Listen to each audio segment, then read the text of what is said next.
Bien, para dar inicio a esta conferencia del día de hoy, explico una dinámica. Como ya les mencioné, pues ustedes escribirán sus preguntas en la sección de preguntas y respuestas. Cuando sea ya el momento de preguntas y respuestas que nos dé nuestro panelista, que en breve vamos a presentar, pues le daremos respuesta a cada una de ellas. Gracias a todos una vez ahí diciendo que ya tenemos el audio y demás. Muchas gracias. Bien, vamos a dar inicio a esta parte protocolar, breve parte protocolar, muy breve, la verdad es que sí. Los que no me conocen, yo soy Juancho Villaverde, actor, y también soy secretario general de ASDAP, la Asociación de Derechos Audiovisuales de Panamá, que algunos ya conocen, que son socios, y otros pues que están quizás hoy conociendo, y espero que podamos contar con ustedes si son actores, directores o guionistas. Vamos a tener unas palabras del presidente de ASDAP, el señor Renan Fernández, y también de otras personas que han sido claves para realizar esta conferencia, nuestros compañeros de ASTEP y de la Fundación Premios Escena. Y por supuesto también presentaremos a nuestro panelista. Le paso la palabra al presidente de la Asociación de Derechos Audiovisuales de Panamá, el señor Renan Fernández. Hola a todos. Bueno, voy a ser muy breve porque tenemos contenido muy importante que nos va a brindar nuestro compañero de Latin Artist, Federico Duret. Es muy importante anunciarles que la Asociación de Derechos Audiovisuales fue constituida en el 2007 a través de una asamblea constitutiva, dicho sea de paso. 17, exacto, 2017. Y ese mismo año nos afiliamos a Latin Artist, es decir, estamos federados en Latin Artist. Y hemos estado bregando con este accionar de poder proyectar esta asociación que para nosotros es muy importante porque va a velar por los derechos específicos del área audiovisual. Así que sin más, yo les invito a que presten mucha atención porque este es un camino que estamos iniciando, que es un camino que es muy importante para nosotros, sobre todo para los directores, guionistas e intérpretes audiovisuales de nuestro país. Espero que lo disfruten. Muchas gracias, Renan. Y como bien decíamos al principio, nosotros contamos con el honor de habernos aliado con dos asociaciones que tienen una gran, o realizan un gran trabajo en nuestro país, en el área del teatro específicamente, y porque sabemos la situación y la forma de reinventarnos que vamos a tener que hacer, pues coincidimos en que esta conferencia iba a ser clave durante este proceso. Me gustaría también tener unas palabras del presidente de la Asociación de Teatristas de Panamá, Rodrigo Farrugia Castro. Hola, ¿qué tal a todos? ¿Cómo están? Saludos.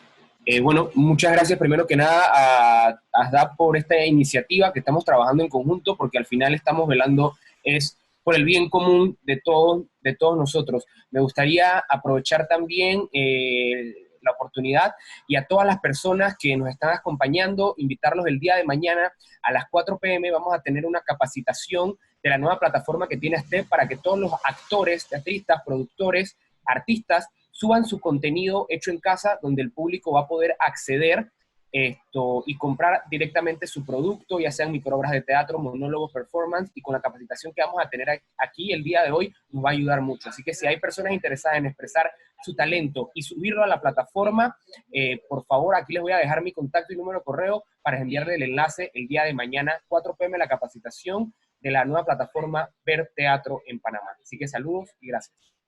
Muchas gracias, Rodrigo, y gracias a STEP por el apoyo que nos han brindado desde el inicio, desde que tuvimos la idea de esta conferencia.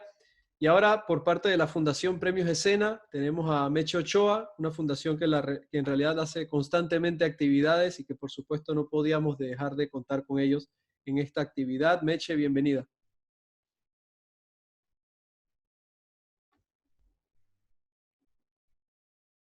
A ver, tienes que quitar... Ajá. Ya. Ajá, adelante. Ahora sí. Bueno, primero que nada, me encuentro aquí en representación del presidente de la Fundación Premios Escena, Gustavo Macías, que en este momento está en un ensayo general para una obra que va a presentar en los medios el domingo. Así que él se excusa y tiene muchísima pena de no estar aquí con nosotros. Y de parte de Fundación Premios Escena, estamos muy agradecidos de la invitación de ASDAP de poder participar en este evento, sentimos que va a ser de mucho provecho y los invitamos a que disfruten también de toda la información que vamos a recibir en el día de hoy. Gracias. Muchas gracias, Meche. Antes de comenzar a introducir a nuestro lujoso panelista del día de hoy, a mí me gustaría pasarle también la palabra a la vicepresidente de ASDAP, Ash Olivera, nuestra compañera actriz, quien, para los que ya son socios de ASDAP, pues nos gustaría que conozcan los beneficios, y los que les interesa, pues más adelante les daremos nuestros contactos para que también puedan ver todos los requisitos que necesitan para ser socios de ASDAP y poder ser parte de esta asociación y todos los beneficios que enseguida les presenta Ash. Hola, ¿qué tal?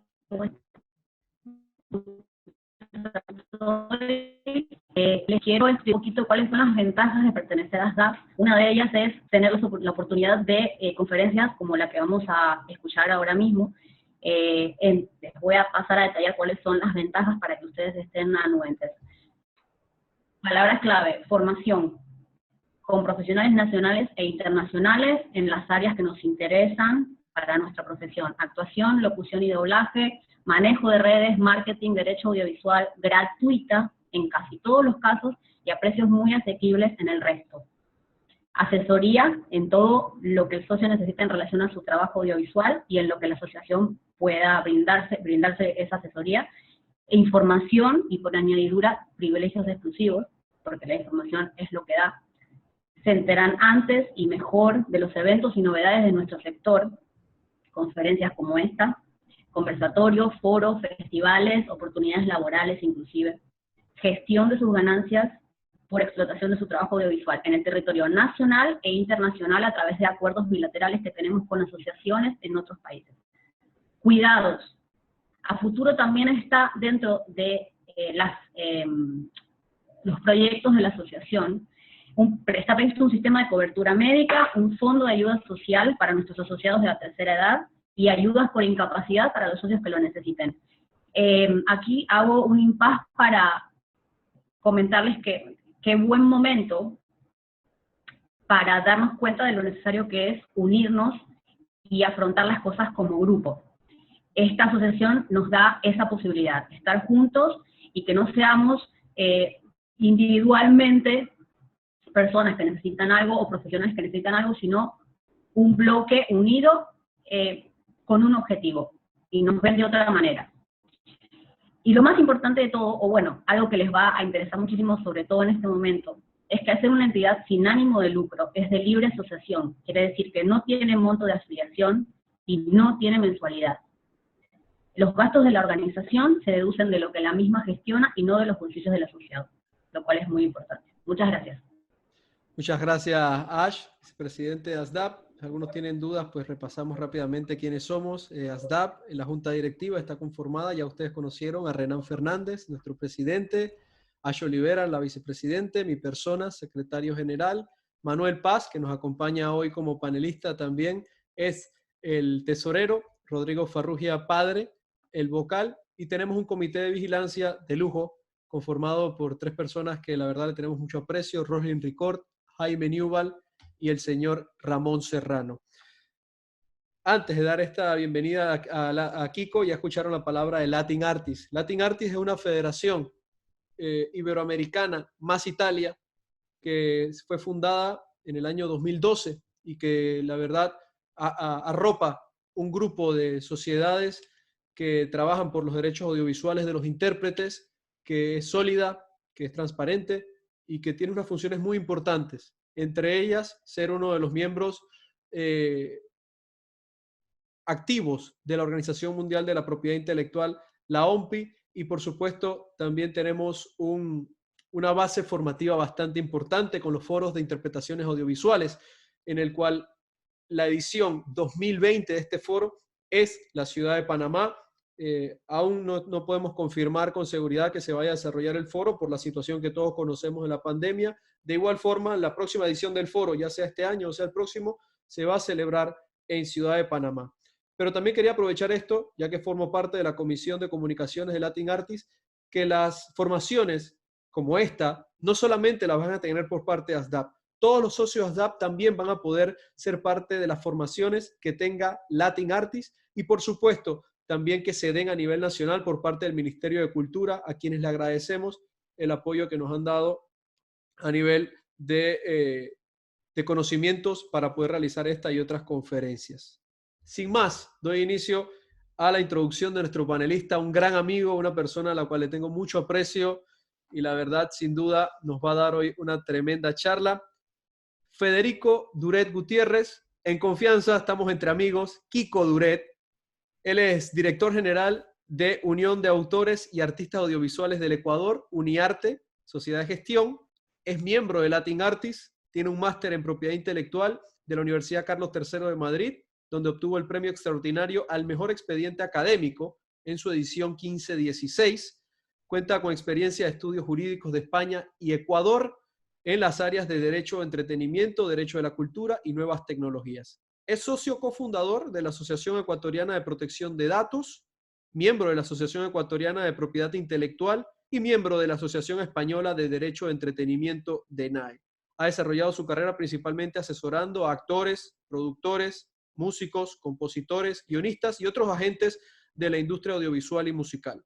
Tiene formación adicional en guitarra, armonía y tecnología musical, otro artista más, en el Instituto de Música y Tecnología de Madrid. Ha sido músico de directo y de estudio con diversas formaciones durante varios años, adquiriendo un amplio conocimiento en el funcionamiento de la industria del entretenimiento desde el punto de vista práctico. Hoy contamos con Federico Duret, Kiko, quien nos va a dar la conferencia Propiedad Intelectual para Actores en Medios Audiovisuales, Cine, TV, Webseries, Artes Escénicas en Plataformas Digitales. Kiko, todo tuyo.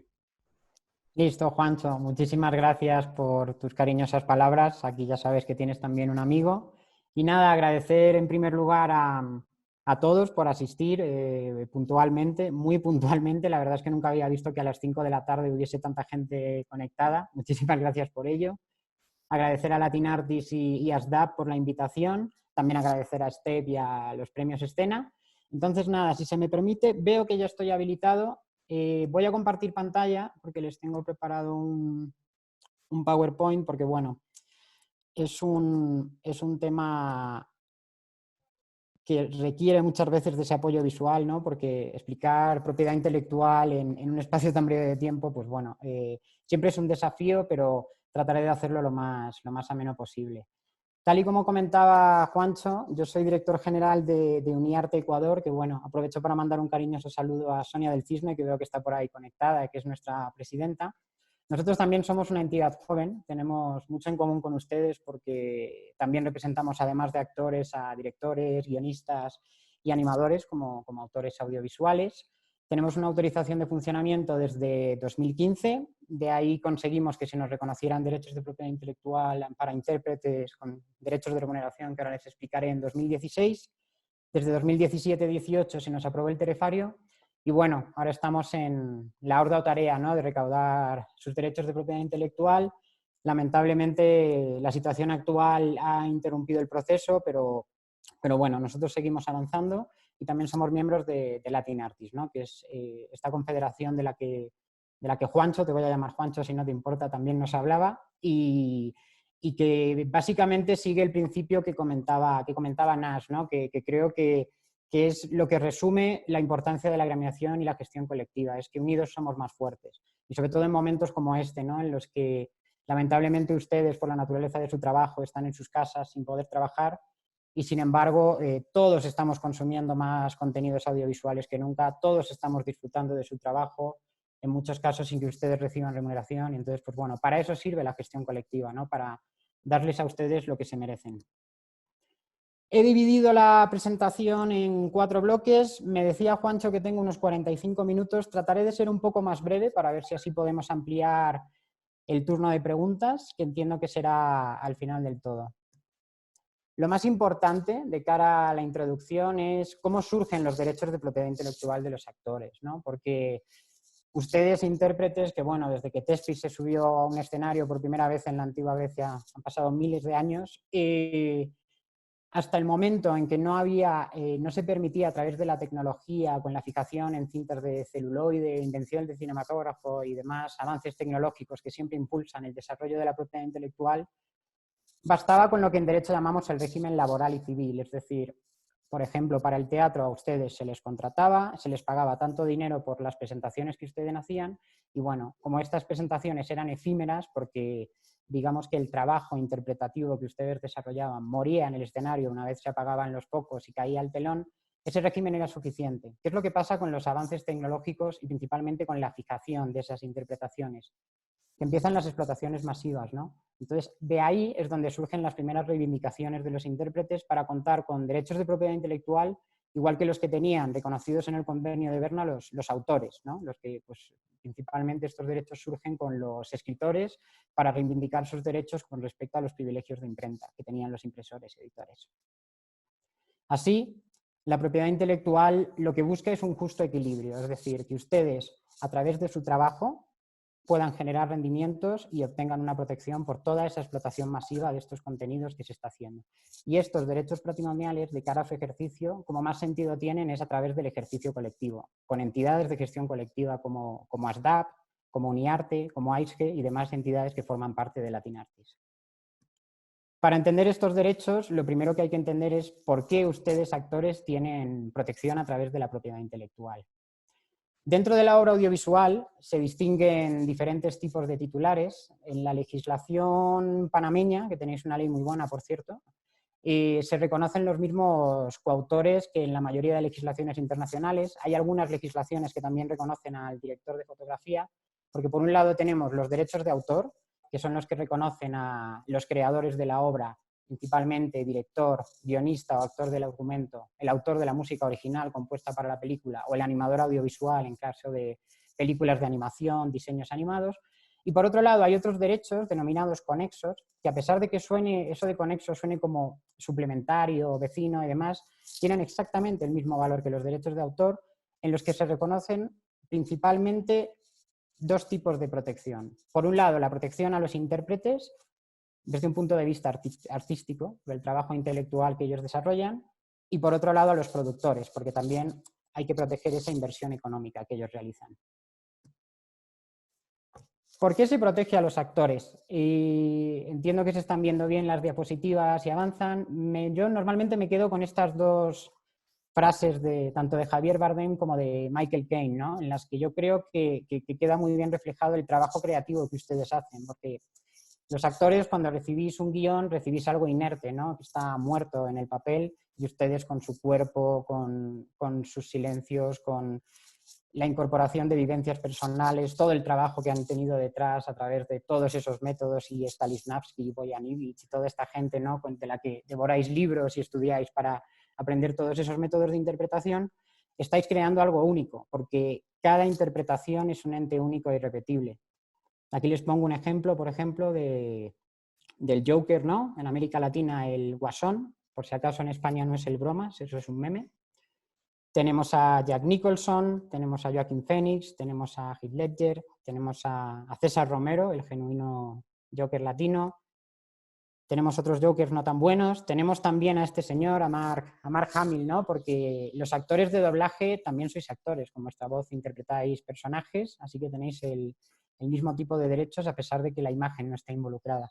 Entonces, en todo esto lo que se protege es la interpretación. Esto es muy importante. Los personajes, el Joker como tal, casi por lo general pertenecen a los titulares de derechos conexos, como son las productoras audiovisuales, o en este caso también en el desarrollo de personajes de cómic, a la editorial, ¿no? A DC. El personaje no pertenece al actor, si bien hay un caso paradigmático con Chespirita, que ella sí consiguió que... No, con la Chilindrina, perdón, que ella sí obtuvo ese reconocimiento de que el personaje de la Chilindrina era suyo, pero por lo general...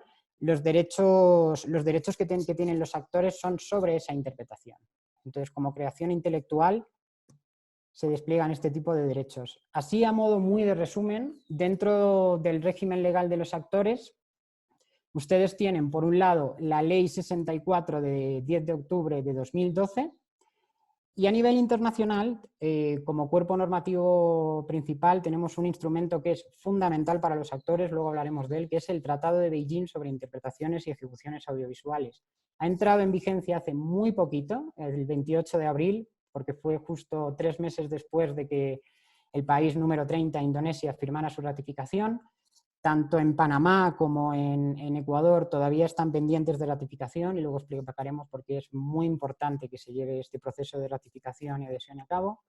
Pero igualmente, como les comentaba, ustedes tienen la Ley 64 de 10 de octubre de 2012, el Tratado de Beijing es de 2012 también, no es casualidad que la Ley 64 de 10 de octubre de Panamá sea de ese año porque, de hecho, como iremos explicando también, es una legislación muy buena que cumple a la perfección con todos los estándares que marca Beijing, porque este tipo de tratados, como norma internacional, es una norma de mínimos, es decir, ellos ponen el piso sobre el que tienen que estar las legislaciones nacionales que quieran adherirse a este tratado. En el caso de Panamá, tal y como pasa también con Ecuador, la adhesión-ratificación es relativamente simple porque no implica una reforma legislativa. Ya sin más dilación vamos a entrar un poco en materia para explicar principalmente las 2 categorías de derechos de propiedad intelectual que tenéis los actores sobre las fijaciones audiovisuales. Por un lado tenemos los derechos morales, que son unos derechos de un contenido más personalista, más filosófico, más de protección de la reputación, reconocimiento del trabajo que hacen y demás. Y luego otros derechos igualmente importantes que son los derechos patrimoniales, ¿no? Porque obviamente los actores también tenéis la mala costumbre, ¿no? De necesitar comer para vivir y también tenéis facturas que pagar. Entonces estos derechos son importantísimos. Dentro de los derechos morales de los actores tenemos principalmente 2 categorías, 2 tipos de derecho moral. En el caso de Panamá, además, tenéis un tercer derecho moral que existe en poquitas legislaciones, la verdad, está también en España, en Brasil, que es el del doblaje en la propia lengua. Pero primero vamos a analizar los 2 derechos morales principales. El nombre es bastante aclaratorio, ¿verdad? Paternidad, ¿qué querrá decir? Pues ser identificado como el artista, intérprete o ejecutante de sus interpretaciones o ejecuciones. Es decir, que se reconozca vuestro trabajo, aparecer en los créditos, aparecer en los afiches y que nadie usurpe, ¿no? la autoría de su interpretación artística. Y por otro lado, el derecho de integridad, que está más vinculado con el evitar cualquier tipo de modificaciones que puedan atentar a su reputación como actores. Ahora más adelante vamos a ver un par de ejemplos, ¿no? De cómo estos derechos se respetan o cómo pueden ser vulnerados. Por parte del derecho de paternidad, dentro de su ejercicio es muy importante que el reconocimiento se produce tal y como quiere el artista, es decir, derecho moral de paternidad no significa que en los créditos uno tenga que aparecer con el nombre de su número de cédula, pues eso, Juan José Villaverde y cuales quieran que sean los demás apellidos, sino, pues yo soy Juancho, pues yo quiero aparecer como Juancho. Ahí se estaría respetando su derecho moral de paternidad con otro tipo de nombre artístico o incluso impedir la mención. Esto también ocurre muchas veces, ¿no? A los actores les ocurre que han hecho algún tipo de trabajo porque eran jóvenes y necesitaban el dinero y de repente, una vez está el montaje final, dicen, ostras, pues ya firmé el contrato y tengo que aparecer, pero no me apetece que aparezca mi nombre en los créditos. Eso también es una forma de ejercer el derecho moral de paternidad, ¿no? El impedir el que aparezca ese reconocimiento, porque al final el reconocimiento es tal y como el actor quiera. Supongo que ya lo estaréis imaginando, pero obviamente este derecho moral de paternidad, y sobre todo en el caso de los intérpretes, y aparece así atenuado en el Tratado de Beijing, tiene una serie de limitaciones con respecto a el omitir ese nombre, pues cuando la manera de utilizar esa interpretación o por el normal uso de las explotaciones audiovisuales lo requiera. Es decir, evidentemente en un anuncio no va a aparecer en los créditos cómo se llama el actor que está haciendo esa interpretación dentro de la pauta publicitaria. O, por ejemplo, en determinadas producciones no tiene por qué aparecer en los títulos iniciales y demás. O sea, hay una serie de actos en los que esa omisión del nombre o del reconocimiento del artista están permitidos. De hecho, hay para el ámbito de la música, por ejemplo, la guía del convenio de Berna, por un ejemplo que me parece muy bueno, que es con respecto a la radiodifusión, ¿no? la retransmisión de un concierto de una orquesta sinfónica. Imaginad si hubiera que respetar el derecho moral de paternidad de los 37 violinistas rusos, los 27 que tocan el oboe y demás. Duraría más el citar los créditos de quién ha interpretado que la propia emisión en sí. Sin embargo, hay algunos actos en los que sí se puede entender afectado este derecho moral de paternidad. Principalmente, yo suelo identificar uno y es esa omisión en los títulos de crédito que se hace muchas veces en las películas cuando se están pasando en televisión. Es verdad que si el tiempo es oro en la televisión más, porque evidentemente cada segundo cuesta mucho dinero y las televisiones viven de la pauta publicitaria, ellos necesitan esos ingresos, pero sí es verdad que muchas veces termina la película y de repente ¡bum!, los créditos pasan a toda velocidad y uno no ve nada. Eso sí se podría considerar que puede llegar a vulnerar ese derecho moral de paternidad.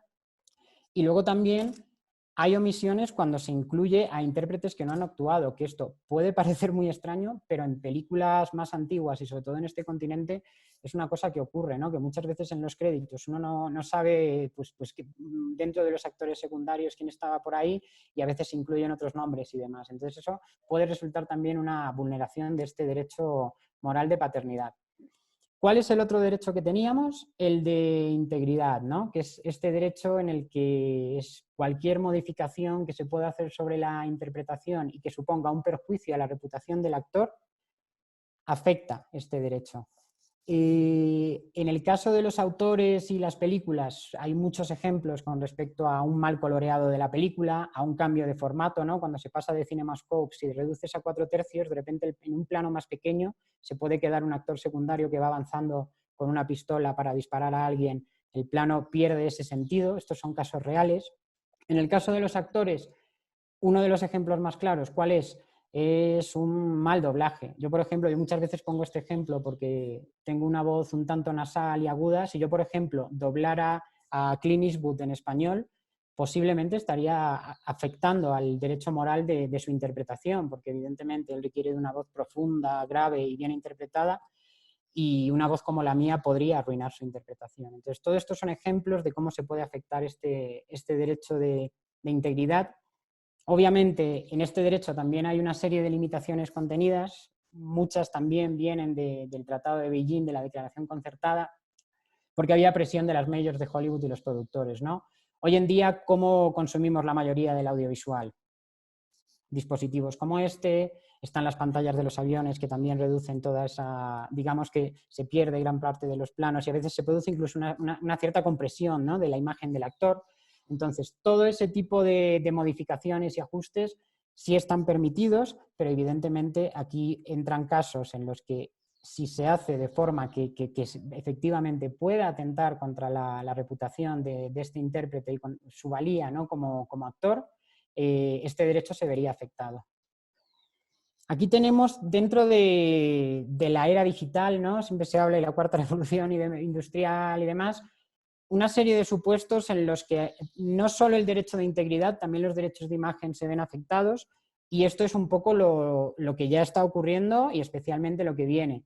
Arriba tenemos parece Carrie Fisher, pero no es Carrie Fisher, es otra actriz, porque de hecho cuando salió esta película Carrie Fisher ya había muerto y básicamente lo que se hizo es coger una actriz muy parecida, pero luego a través de estas técnicas de motion capture digitalmente se introdujeron rasgos como los de Carrie Fisher, cogiendo escenas del episodio 4 de Star Wars para, digamos, recrear esta interpretación.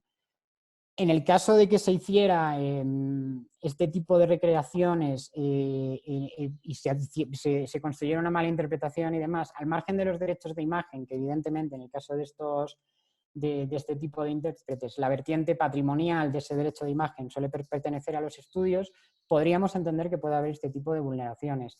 Lo de debajo es un ejemplo atroz de la cara de Steve Buscemi en el discurso de aceptación de los Globos de Oro de esta maravillosa actriz, y luego os pongo un ejemplo que esto surgió un debate fuerte, y es, supongo que muchos habréis visto Irishman y habréis visto un poco la técnica de rejuvenecimiento que se hizo con Robert De Niro para las escenas en las que él empieza de joven en el sindicato de transportistas. La verdad es que el CGI que se hizo ha sido muy criticado.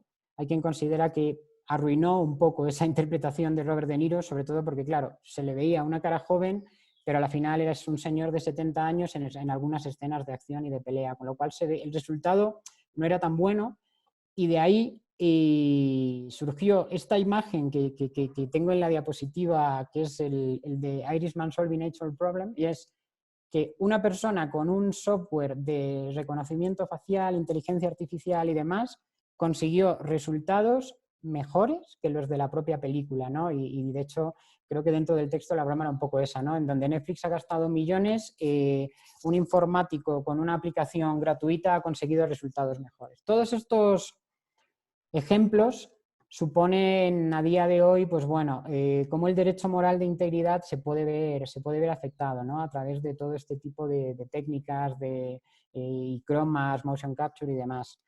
Esto es muy importante y porque se suele relacionar mucho con los derechos morales, pero en esta fase siempre me gusta distinguirlo. No hay que confundir nunca propiedad intelectual con derechos de imagen. De hecho, por lo general en los contratos a veces incluso se ve confundido, ¿no? Porque uno en los malos contratos y se incluyen cláusulas en las que hay cesión y los derechos de propiedad intelectual y la imagen y me cedes absolutamente todo. No tiene nada que ver, como habíamos dicho antes.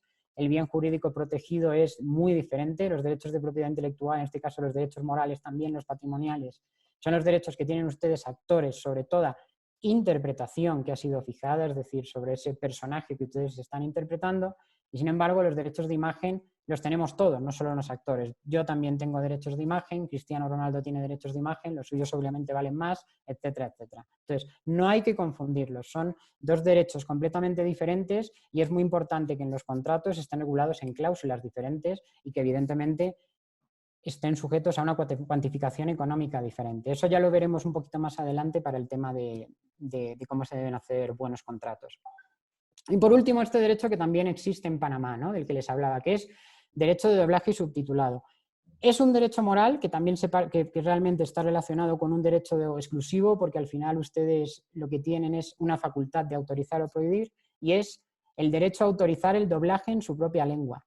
Aquí debajo tenemos a Rafael Calvo. Esto es un ejemplo claro porque puede parecer que el doblaje en la propia lengua de un intérprete no se da tanto, pero sí se da.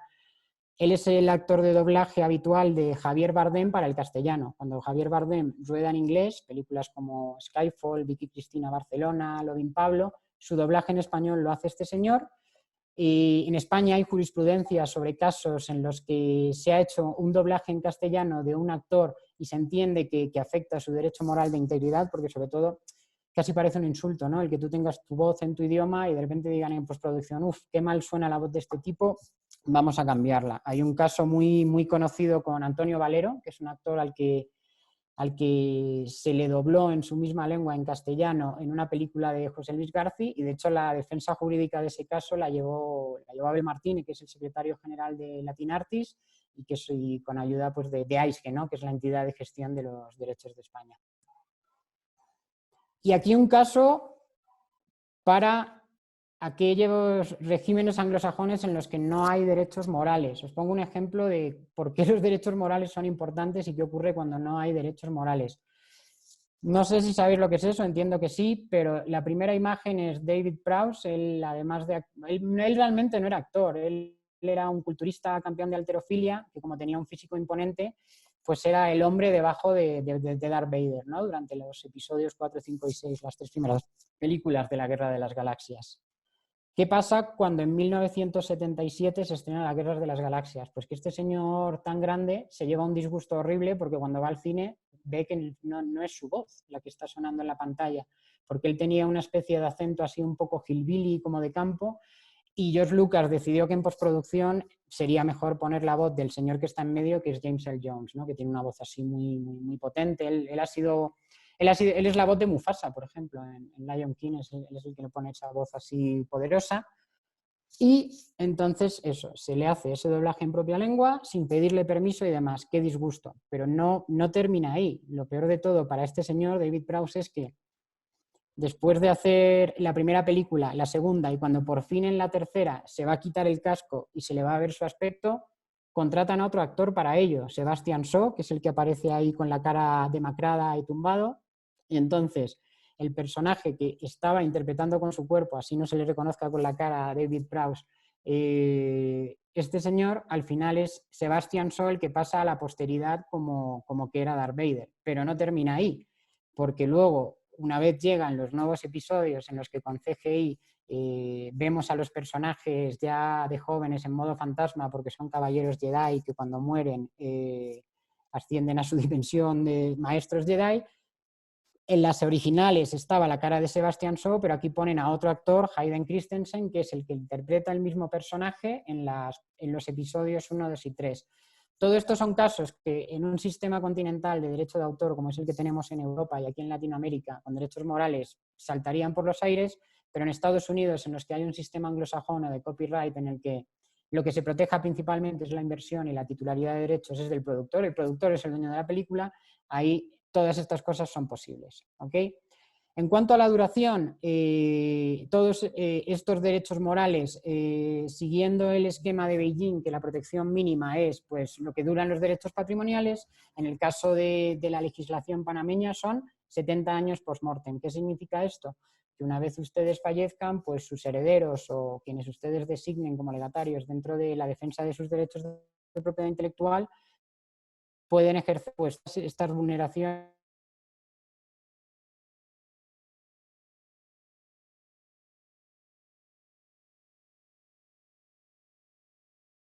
Estos igualmente están divididos en dos categorías principales. ¿Qué permiten estos derechos de explotación? Básicamente el control y obtener rendimientos sobre su trabajo, que es lo más importante de todo. ¿Ok? Por un lado tenemos los derechos exclusivos, que son facultades para autorizar o prohibir el que se haga un uso de sus interpretaciones y se haga una explotación comercial de las mismas. Y por otro lado tenemos los derechos de remuneración, que son otro tipo de derechos de ámbito compensatorio que sirven para que una vez ustedes han cedido todos sus derechos puedan seguir viviendo dignamente de su trabajo porque va a haber una serie de actos de explotación que les van a reportar beneficios económicos. ¿Ok?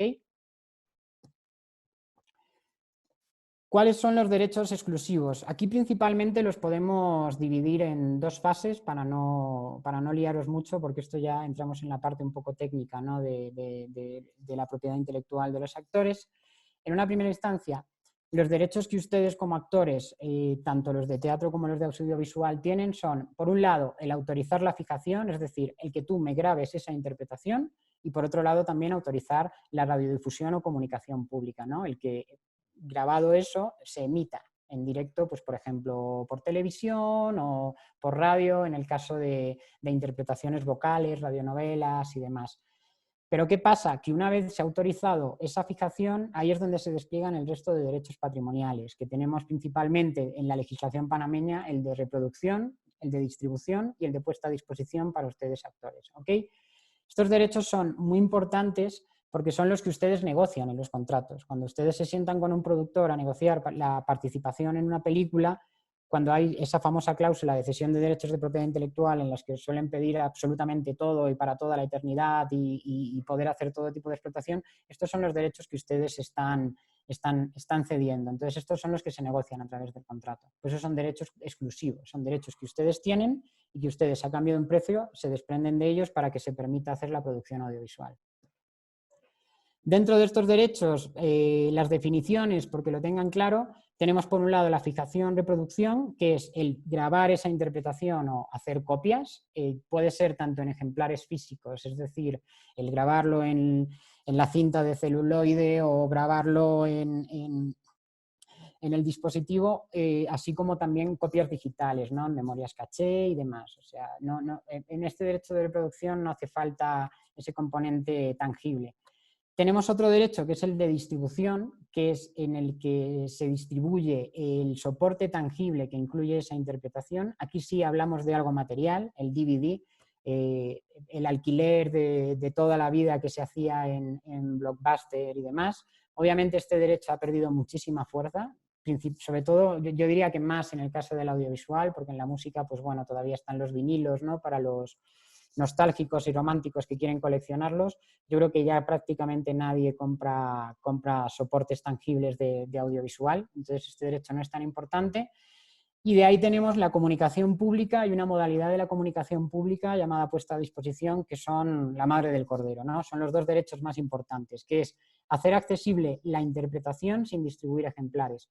En el caso del audiovisual, todos los ejemplos están ahí, ¿no? Puede haber comunicación pública en vivo, no hace falta esa fijación. El caso de un teatro es un acto de comunicación pública como una casa, porque la gente está accediendo a una obra sin distribuir ejemplares.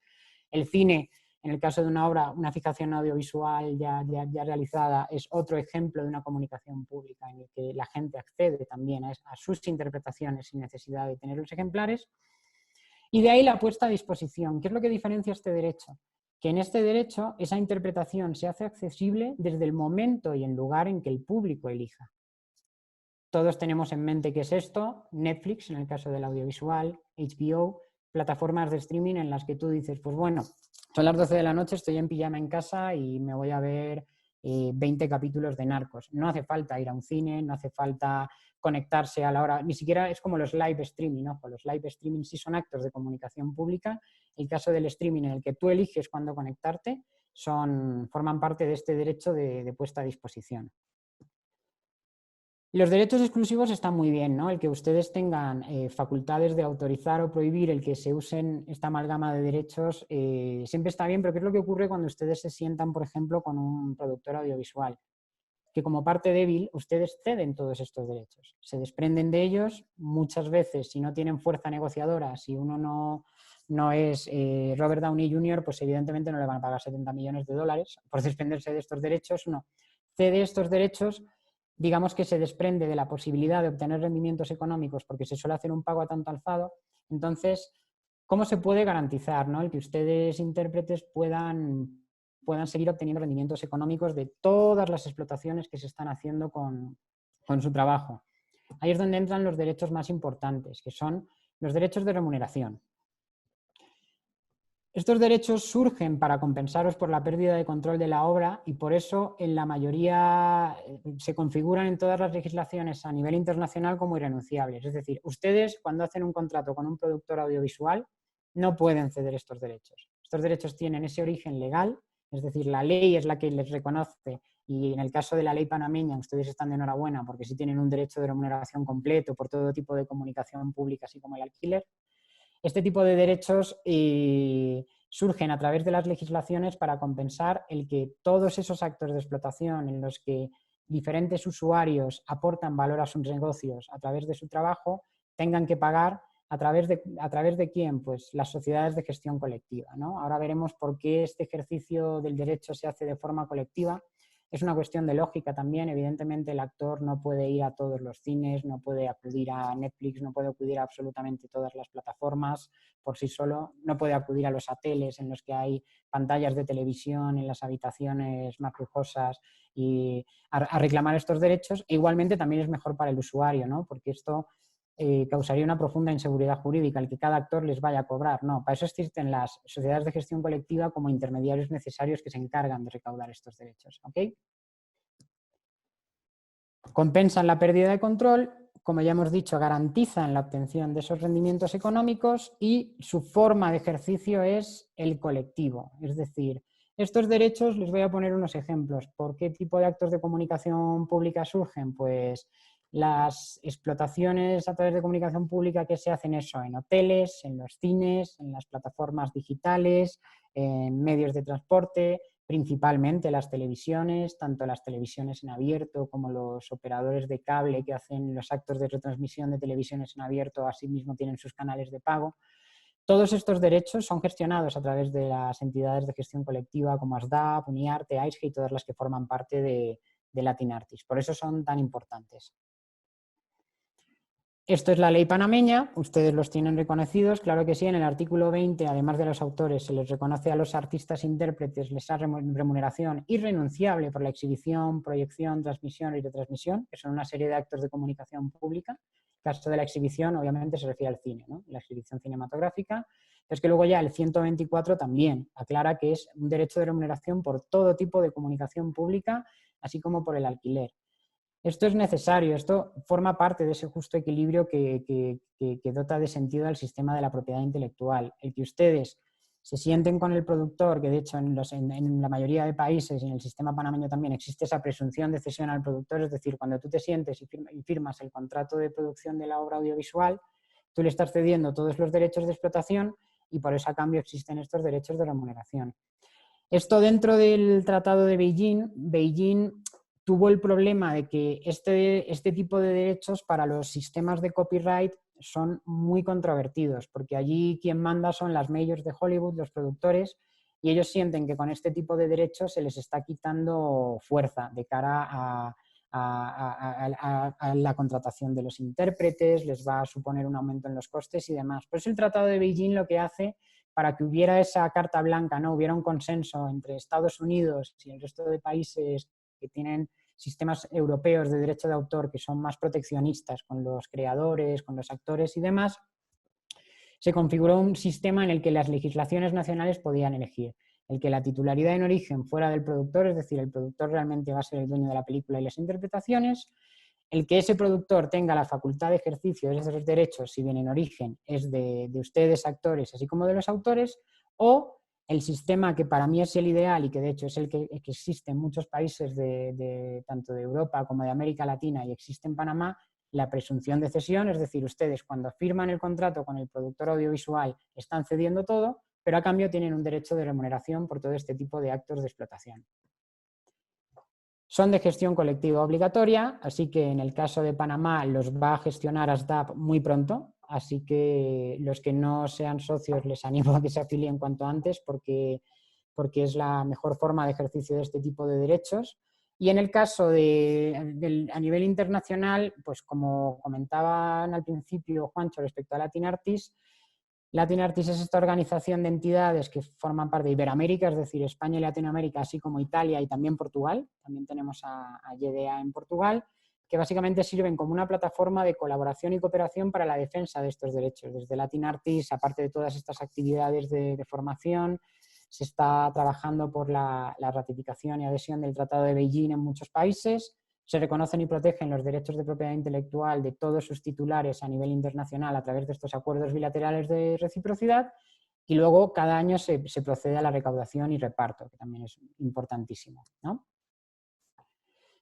Muy resumido, la gestión colectiva, como nosotros como entidades de gestión también somos más bien parecidas a un banco porque al final estamos administrando dinero de terceros, todas las legislaciones regulan cómo se crean este tipo de entidades. Estas entidades estamos sometidas siempre a un control público permanente y como también pues, comentaba Nas al principio, somos entidades sin ánimo de lucro, es decir, la afiliación es gratuita. Nosotros lo que hacemos es recabar todos estos derechos de los que hemos hablado y repartirlo entre sus legítimos titulares, tanto a nivel nacional como internacional. Y luego una parte muy importante de la gestión colectiva también está en la formación, asistencia, promoción y asesoría legal.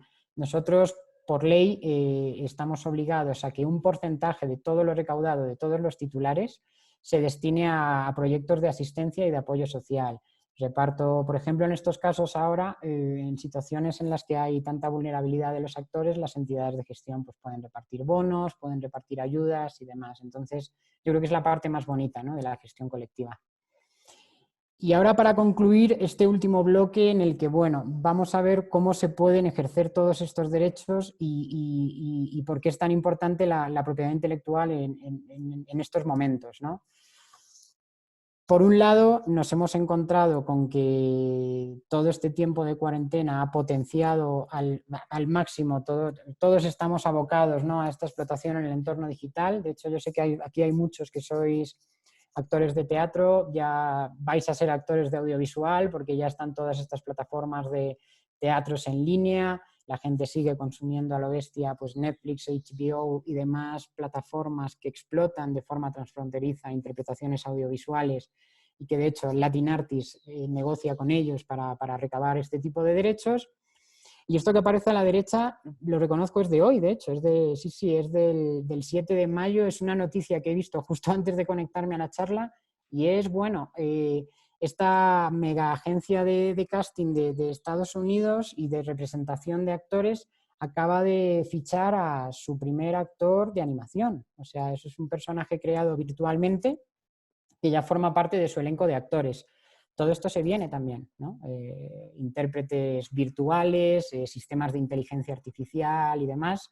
Entonces, no quiero meterles miedo, no es que vayan a ser su competencia de momento, pero bueno, hay que ponerse pilas, ¿no?, como se suele decir.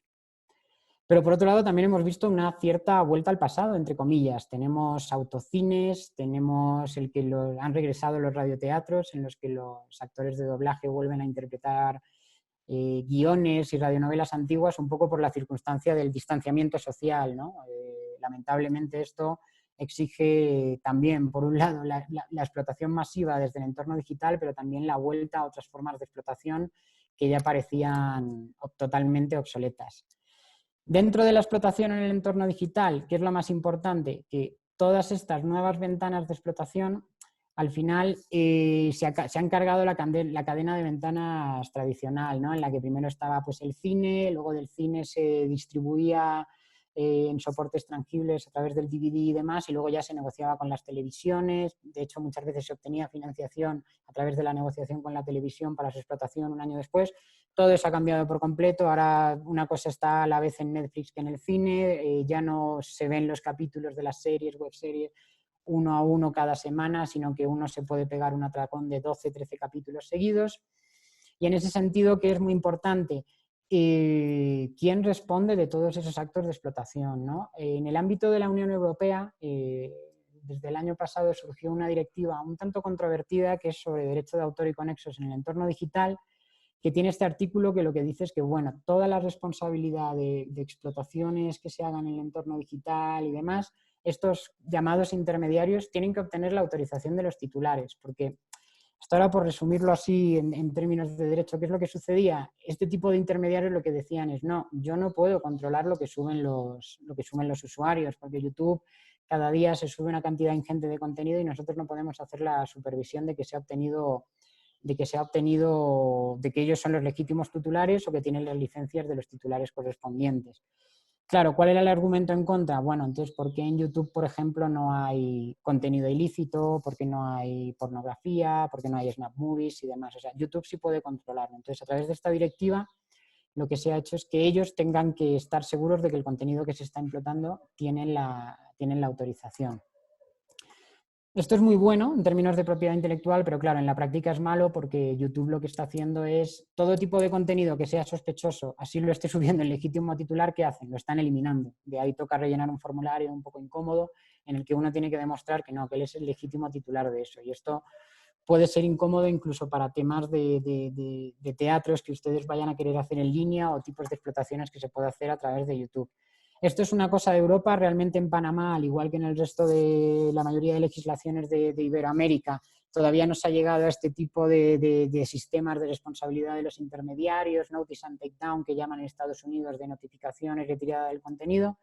La ley de propiedad intelectual panameña y luego también, bueno, están las disposiciones del Código Penal, pues bueno, hay una serie de medidas cautelares que uno puede ejercer cuando crea que, bueno, que para impedir actos de comunicación pública que vulneren el contenido de estos titulares. ¿Qué sucede con esto? En la explotación en el entorno digital, principalmente que se ha acrecentado la brecha de valor, ¿no? Como comentábamos al principio, cada vez hay más explotaciones de contenido audiovisual en el que los titulares no estáis recibiendo remuneración alguna, los derechos morales se pueden ver más vulnerados y sobre todo, digamos que han surgido nuevos gigantes. Antaño siempre se hablaba de que Internet iba a suponer la democratización de la cultura porque ahora todos podíamos ser nuestros propios productores y subir contenido, pero lejos de la realidad lo que ha ocurrido es que han aparecido nuevos players que tienen cada vez más control de lo que consumimos y cómo lo consumimos.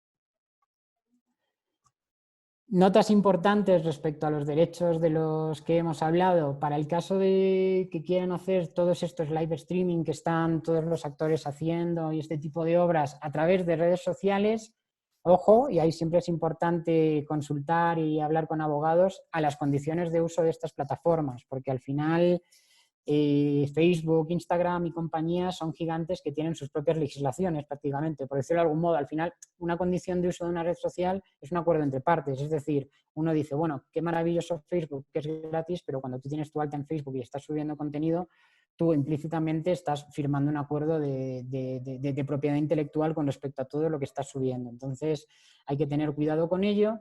Para tema de webseries, lo dicho, es muy importante este derecho de puesta a disposición. En el caso de la legislación panameña se ejerce como derecho de remuneración, es decir, se puede recabar a través de las entidades de gestión colectiva. Y para el tema de los teatros online también es muy importante, porque ya se han visto algunos casos, que es no dar las cosas por hecho, porque muchas veces cuando se está haciendo una representación teatral, alguna de esas puestas en escena que se han hecho se han grabado y luego lo que están haciendo muchas compañías es, pues, como teatro online, explotarlo, ¿no? Como si fuese, pues eso, una obra audiovisual. Recordemos ese derecho de autorización de la fijación, que en este caso se entiende que se ha dado porque ellos han aceptado el que se graben esos ensayos, pero recordemos que ahí se están desplegando otro tipo de derechos, que son los de explotación, los derechos de reproducción y principalmente en el ámbito digital, tanto la comunicación pública como la puesta a disposición. Y luego, pues en cine y televisión, todos estos actos de explotación están sujetos a esos pagos de derechos de remuneración. Por eso es muy importante en este contexto formar parte de entidades de gestión colectiva, ¿no? Dentro de la puesta a disposición, lo que veníamos hablando, hay una explotación extraterritorial en streaming. Además, Netflix no es casualidad el que en los repartos de sus series mezclen actores españoles con mexicanos, con colombianos, con brasileños y demás. Ellos lo que buscan es llegar a cuantos más mercados posible y esto, en términos de ejercicio de derechos, es un cacao tremendo. Entonces, por eso es muy importante el que existan organizaciones internacionales como Latin Artists, en el que todas las entidades de gestión manejamos bases de datos conjuntas, manejamos un mismo programa informático para este intercambio de derechos. Y también que es muy importante el que haya esa armonización legislativa, el que todas las leyes sean tan buenas como la ley panameña, ¿no? Porque no todas lo son. Más soluciones, por supuesto, la ratificación y adhesión del Tratado de Beijing. Es importantísimo que en Panamá sigáis avanzando con esto, porque si bien ya tenéis una buena ley, es muy importante el que Beijing aporta ese piso, o sea, aporta ese rango mínimo, lo que significa que una vez Panamá ha ratificado el Tratado de Beijing, todos esos derechos que habéis conquistado ya no pueden perderse. Y por otro lado, pues está el sistema multilateral de la OMPI, ¿no? Este tipo de tratados internacionales en cristiano, porque sé que el sistema multilateral de la OMPI suena un poco confuso, que significa que podéis reclamar vuestros derechos de propiedad intelectual en cualquier país en que haya sido parte firmante y haya ratificado el Tratado de Beijing. Entonces, esto refuerza todo este sistema de propiedad intelectual a nivel internacional. Importantísimo el ejercicio de estos derechos de remuneración a través de su entidad de gestión colectiva, derechos que, repito, están ya reconocidos en la Ley 64 de 2012, son irrenunciables, los gestionan las entidades a través del sistema de tarifas que da seguridad a los usuarios y garantiza el que el pago se hace de acuerdo con un uso efectivo y con unos criterios técnicos razonables y además los usuarios obligados al pago son precisamente los que están aportando valor a sus negocios a través de la explotación de estas interpretaciones. Por último, ya para concluir y antes de pasar al turno de preguntas, que ya más o menos me acerco al tiempo, importantísimo para sus contratos, no se preocupen, si quieren yo luego puedo facilitarles estas diapositivas a Juancho para que la reparta entre los socios. Es muy importante distinguir derechos laborales, propiedad intelectual y de imagen, porque muchas veces lo que sucede, y yo lo veo con muchos actores aquí en Ecuador, es que dicen muy contentos, pues mira, firmé el contrato y bacán, como se dice aquí, porque me van a pagar, yo qué sé, $500 por día de rodaje y voy a tener 7 días de rodaje, entonces voy a sacar mucha plata y demás. Pero luego uno, claro, revisa el contrato y dice, no, o sea, eso es la parte laboral, lo que cuesta que tal actor esté esos días en el set de rodaje interpretando. Pero es que luego a ti te están pagando también por la cesión de todos tus derechos de propiedad intelectual, por el plazo máximo que permite la ley y en todas las plataformas y a nivel mundial. Entonces, eso es un monto separado, eso hay que negociarlo. Derechos de imagen, lo mismo, ¿no? La cesión de los derechos de imagen para absolutamente todo, ¿no? O sea, la vertiente patrimonial de los derechos de imagen se cede para actos de explotación en concreto. Pues te cedo el derecho de imagen si vas a hacer un making of. Te autorizo al que utilices fotografías del rodaje para luego las campañas de prensa. Te autorizo esta fotografía para la ficha, etc. La cesión de derechos de imagen no es absoluta. La otra, exigir obligaciones a la productora. Muchas veces uno se encuentra con este tipo de contratos en los que el actor no puede hacer absolutamente nada y no puede salir, no puede hacer deporte, tiene que cuidarse para estar siempre impecable en el set, pero luego la productora no te pone ni siquiera un baño. O sea, es muy importante que exijáis este tipo de obligaciones y lo más importante, en América Latina no sé muy bien por qué, pero circulan muchísimos contratos tipo que son traducciones de copyright, con lo cual todo esto que os hemos contado no está contenido de la misma manera porque allí en este sistema anglosajón es todo diferente. No hay estos derechos morales, no hay gestión colectiva, esto se hace a través de los sindicatos, en el caso de los actores SAG-AFTRA hay sistema de residuals y demás. Entonces, huid de los contratos tipo. Y con esto yo creo que ya estoy sobre el tiempo, así que nada, espero haber sido todo lo claro que puede ser uno explicando tanta materia en un tiempo limitado.